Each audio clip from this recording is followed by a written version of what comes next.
اسرائیلی فوج اور حکومت نے دعویٰ کیا ہے کہ جنوبی غزہ میں انہوں نے یحییٰ سنوار حماس کے ڈی فیکٹو لیڈر جو ہے غزہ کے لیڈر اور اسماعیل ہانیہ کی شہادت کے بعد جو حماس کے پولیٹیکل بیورو کے چیئرمین تھے ان کو وہاں قتل کر دیا گیا ہے۔ اسرائیلی سورسز کے مطابق ایک آئی ڈی ایف کی فورس آپریٹ کر رہی تھی رفح کے قریب جب انہوں نے حماس کے 3 جنگجوؤں کی نشاندہی کی جو ایک گھر میں چھپے ہوئے تھے۔ وہاں وہ گھر میں داخل نہیں ہوئے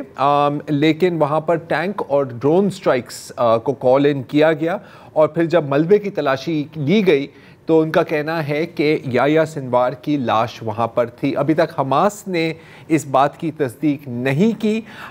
میں نے وہ تصویریں دیکھی ہیں جو وہاں سے لیک ہوئی تھی پھر بعد میں ڈیلیٹ ہو گئی تھیں کیونکہ وہاں پر ملٹری سینسرشپ اسرائیلی ملٹری سینسرشپ کا وہاں پہ ماحول ہے۔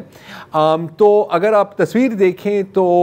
بظاہر تو یہ بالکل یحییٰ سنوار ہی لگتے ہیں۔ ان کی آنکھ سیدھے آنکھ کے نیچے ایک تل بھی ہے، جو ٹیتھ الائنمنٹ ہے، آئی براؤز، فیشل ہیئر کلر وہ تمام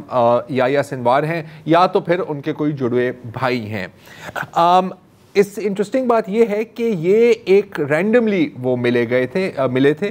حالانکہ اسرائیلی انٹیلیجنس پچھلے پورے سال سے بلکہ کئی سالوں سے یحییٰ سنوار کی تلاش میں ہیں۔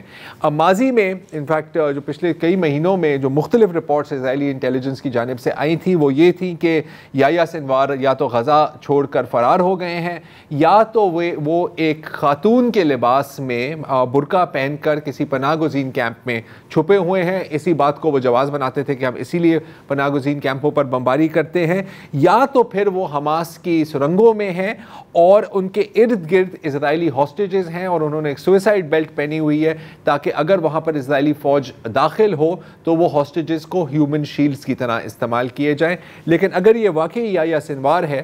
تو یہ ابو گراؤنڈ تھے، صرف 2 باڈی گارڈز کے لیے اس کے ساتھ گھوم رہے تھے اور جب اگر آپ لاش کی تصویریں دیکھیں تو آپ دیکھ سکتے ہیں کہ اس کے اندر انہوں نے ایک کامبیٹ ویسٹ، سوئسائڈ ویسٹ نہیں، کامبیٹ ویسٹ پہنی ہوئی تھی، مطلب کہ وہ آخری دم تک لڑ رہے تھے۔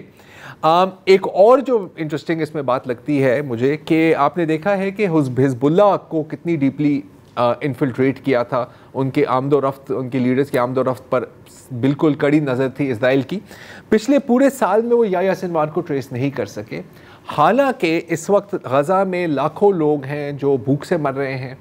جو خطرے میں ہیں اور اسرائیلی انٹیلیجنس ہمیشہ ان کو اپروچ کر رہی ہوتی ہے کہ ہمیں کچھ انفارمیشن دے دیں، لیکن یحییٰ سنوار کے بارے میں غزہ کے ایک بندے نے انفارمیشن نہیں دی۔ یہ اتفاقاً ملے ہیں کہ انٹیلیجنس اتفاقاً ملے ہیں، یہ